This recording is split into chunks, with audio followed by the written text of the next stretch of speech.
Boa tarde a toda a imprensa presente, aos funcionários desta casa.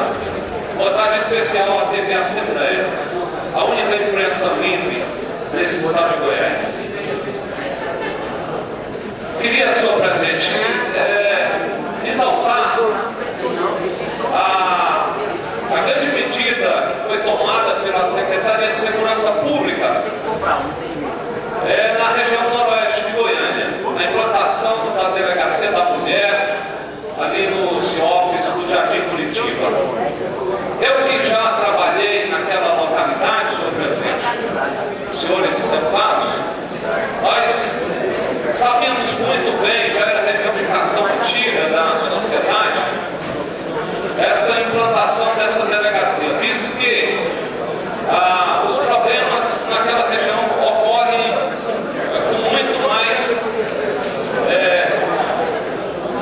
ocorrem mais rotineiramente, especialmente os problemas com a violência, que dizem respeito à violência contra a mulher. Mas a medida, senhor presidente, além de uma medida política, uma medida extremamente política, foi uma medida também extremamente técnica e necessária. As viaturas daquela região, elas deixavam a região para vir ao centro, trazer os infratores, os agressores às mulheres. Em todas as ocorrências registradas com mulheres.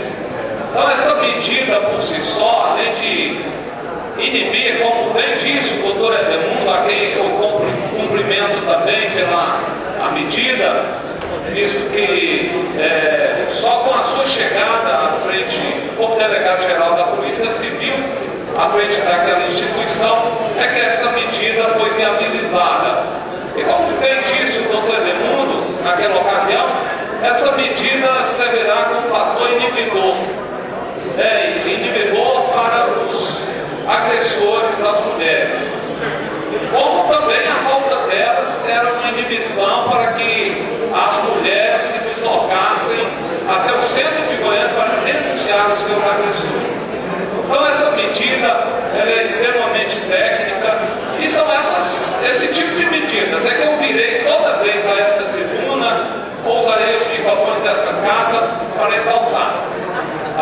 Ela trará conforto àquelas pessoas, ela com certeza vai inibir os agressores, mas ela sobretudo também dará economia aos cofres do Estado, visto que recursos não serão tirados daquela área e se irão para o centro de Goiânia para fazer esse transporte desses criminosos, desses agressores contra as mulheres. E mais do que isso, dará também reforço ao policiamento local, visto que a viatura não se ausentando dali, com certeza o policiamento será reforçado. A viatura não precisará se ausentar da sua área para o atendimento de ocorrência. Veja bem, senhor presidente, senhores deputados, que na ocasião em que servir naquela unidade, pelo menos metade das viaturas ficavam empenhadas aqui no centro de Goiânia no transporte a agressores a mulheres. Isso hoje não ocorrerá mais. Todas as viaturas continuarão atuando na área. Então eu quero exaltar essa medida e parabenizar o governador Marconi Perillo, parabenizando o doutor Edmundo e o secretário João Furtado. Dizer, por fim, senhor presidente, que hoje, desde ontem até sexta-feira, estão sendo julgados os nossos policiais militares no caso semelhante ao da Operação Sexto Mandamento de Aragarças. Policiais que ficaram por 2 anos presos no presídio de segurança máxima de Campo Grande e que hoje estão sendo julgados. Deixar aqui, senhor presidente, a nossa preocupação nesse momento, esse julgamento. Julgar esses policiais num momento desse é condená-los, porque um momento em que a opinião pública está toda voltada contra os policiais